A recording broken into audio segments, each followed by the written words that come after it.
ஒட்டுமொத்தமாக மதம் மாறிய கிறிஸ்தவர்களுக்கு சலுகை அளிக்கப்பட வேண்டும் என்ற கோரிக்கை பரவலாக தமிழ்நாடு முழுவதும் எதிரொலித்து கொண்டிருந்த ஒரு நிலையில் தமிழ்நாடு தக்கான வன்னிய கிறிஸ்தவ சங்கம் என்று ஒரு அமைப்பு இருக்கிறது. அந்த அமைப்பினுடைய புரவர்களில் ஒருவராக நான் இருக்கின்றேன். அந்த அமைப்பின் சார்பில் பல்வேறு கோரிக்கைகள் அரசுக்கு புரட்சித் தலைவரிடம் அளிக்கப்பட்ட போது நான் அவரிடம் 2 முறை அவர்கள் மாநாடு நடத்துகின்றார்கள். தமிழ்நாட்டில் மதம் மாறி இருக்கக்கூடிய தலித் கிறிஸ்தவர்களுக்கு உரிய அந்தஸ்து தர வேண்டும், அதே போன்று மதம் மாறி இருக்கிற இந்துக்களிலே இருந்து மதம் மாறிய கிறிஸ்தவர்களுக்கு நீங்கள் பிற்பட்டோர் பட்டியலில் சேர்க்க வேண்டும் என்ற கோரிக்கையை வலியுறுத்தி கொண்டே இருக்கின்றார்கள். 2 முறை மாநாட்டுக்கு என்னை அனுப்பி வைத்தார். இறுதியிலே என்னுடைய திருமணம் ஆகஸ்ட் 22, 85ஆம் ஆண்டு நடந்தபோது அவர் திருமணத்துக்கு வர முடியவில்லை. மற்ற அமைச்சரெல்லாம் அனுப்பியிருந்தார். திருமணம் முடிந்த அடுத்த நாள் அவரை சந்திக்க சென்றபோது நானும் என் துணைவியரும் ஒரு 10 வரியில் கடிதம் எழுதியிருந்தோம். தாங்கள் திருமணத்திற்கு வர இயலவில்லை, தமிழ்நாட்டைச் சேர்ந்த மதம் மாறி இருக்கக்கூடிய வன்னிய கிறிஸ்தவர்களை நீங்கள் பிற்பட்டோர் பட்டியலில் சேர்க்க வேண்டும். ஏனென்றால் ஏற்கனவே வன்னிய கிறிஸ்தவர்களாக இருந்தவர்களுக்கு அந்த சலுகை மறுக்கப்பட்டு வருகிறது. நாடார் கிறிஸ்தவர்களுக்கு பிற்பட்டோர் பட்டியலில் நீங்கள் சேர்த்து விட்டீர்கள். அதேபோன்று மீனவ சமுதாயத்தை சேர்ந்த மக்களையும் பிற்பட்டோர் பட்டியலில் டாக்டர் கலைஞர் அவர்கள் சேர்த்து விட்டார்கள். இப்போது எஞ்சியிருக்கிற வன்னிய கிறிஸ்தவர்களை நீங்கள் சேர்க்க வேண்டும். அப்படி நீங்கள் சேர்ப்பீர்கள் ஆனால் அதுதான் எங்களுக்கு நீங்கள் தரும் திருமண பரிசு என்று நாங்கள் 2 பேரும் எழுதி கையெழுத்து போட்டு அவருக்கு கொடுத்தோம்.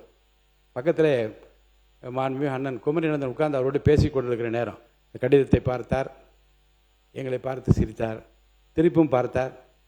அவர் என்ன நினைத்தார் என்றால், திருமணமாகி திருமண பரிசாக இதை தாருங்கள் அதை தாருங்கள் என்று கேட்க வேண்டிய நேரத்தில் இப்படி ஒரு பரிசை கேட்டிருக்கிறார் என்று கடிதத்தை மடித்து தன்னுடைய பாக்கெட்டில் வைத்து அடுத்த நாள் காலையிலே பரமசிவம் என்று மாண்புமிகு முன்னாள் அவருடைய அரசு அதிகாரி பரமசிவம் IAS அவர் எனக்கு தொலைபேசியில் கேட்டார், வன்னியர் கிறிஸ்தவர்களுக்கு பிற்பட்டோர் பட்டியலில் சேர்த்து விட்டால் வேறு எந்தெந்த ஜாதியெல்லாம் கிறிஸ்தவ மதத்துக்கு மதம் மாறியிருக்கிறார் என்று கேட்டார்கள்.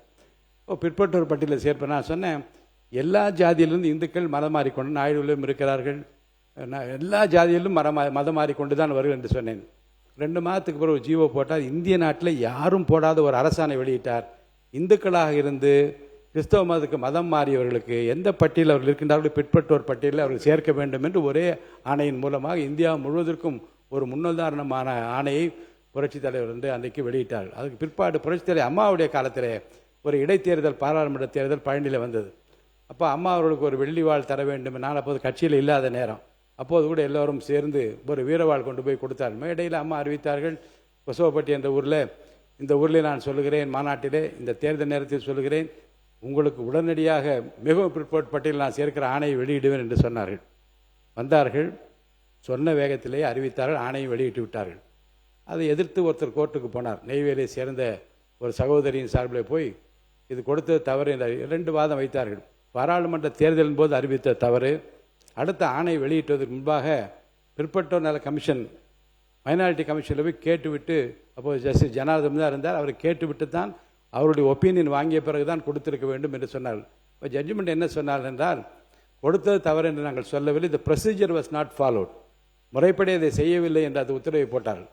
அதற்கு பின்னாலே பல காரணங்களை முன்னிட்டு நிறைய ஆணையத்திற்கு வேறு வேறு நீதிபதி வந்தாலும் கூட அவருடைய குறை என்னவாக இருந்தால், கணக்கெடுப்பு நடத்துங்கள், கணக்கெடுப்பு நடத்திய பிறகுதான் பண்ண முடியும் என்று சொன்ன உடனே ஜஸ்டிஸ் ஜனார்தன் அவர்கள் இருக்கிற போது, சரி நீங்களே கணக்கெடுத்து கொண்டு வாருங்கள் சொன்னார். கிராமமாக இவர்கள் போய் எல்லா இடங்களிலும் எங்கெங்கே திண்டுக்கல் மாவட்டம் முழுவதும், புதுக்கோட்டை மாவட்டம், திருச்சி மாவட்டம் என்று எங்கெங்கே இவர் நிறைந்திருக்கிற அங்கெல்லாம் போய் கணக்கெடுத்து கொண்டு போய் கொடுத்தார்கள்.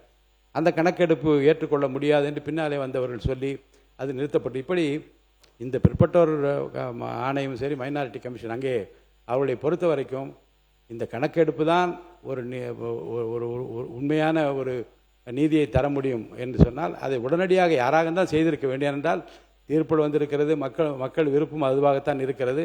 அதை வேறு ஜாதிவாரி கணக்கெடுப்பாக எடுக்க வேண்டும் என்று உச்சநீதிமன்றம் தீர்ப்பில் அளித்திருந்தால் அதை உடனடியாக செய்திருக்க வேண்டும். அதைத்தான் இன்றைக்கு மக்கள் எதிர்பார்க்க. நான் இருக்கிற புதிய அரசு, பொறுப்பேற்ற புதிய அரசு கரிசனையோடு எல்லா மக்களையும் ஆதரிக்கின்ற ஒரு அரசு, எல்லா ஜாதி மத இன மொழிக்கு அப்பாற்பட்டு இருக்கக்கூடிய நம்முடைய மாண்பு முதலமைச்சர் அவர்கள் இதை கரிசனையோடு பரிசித்து நிச்சயமாக நல்ல முடிவை எடுப்பார் என்று நான் நம்புகின்றேன். தவிர்க்க முடியாத தம்ப்நெயில்ஸ், கலக்கலான கண்டென்ட்ஸ், சினிமாவும் சீரியஸ் பிரச்சனைகளும், பல வருடங்கள் இடைவெளிக்கு பிறகு இந்த படத்துல ஒரு கலகலப்பும் கைகலப்பும். Me too, love you. Thank you so much. அவருக்கு அந்த மாஸ் ஏத்துறது போயிட்டே தான் இருக்காரே தவிர பிரேக்கே இல்லாமல் பிரேக்கிங் நியூஸ் சொல்லும் தந்தி டிவி ஆப். இன்ஸ்டா தலைமுறை வரை இறங்கி அடிக்கும் தந்தி டிவியின் டிஜிட்டல் எக்ஸ்க்ளூசிவ். அது தண்ணிக்குள்ள போகும்போது ஹேங் ஆயிடுச்சு. உங்களுக்கு விஜய் சார் எந்த அளவுக்கு ரொம்ப பிடிக்கும்? Of course, Malayalis are huge Vijay sir fans. ரெண்டு பேருமே ரொம்ப பிடிக்கும் எனக்கு. தந்தி டிவி ஆப்பை இலவசமா டவுன்லோட் செய்யுங்க. ஃபாலோ பண்ணுங்க, சப்ஸ்கிரைப் பண்ணுங்க, என்ஜாய் பண்ணுங்க.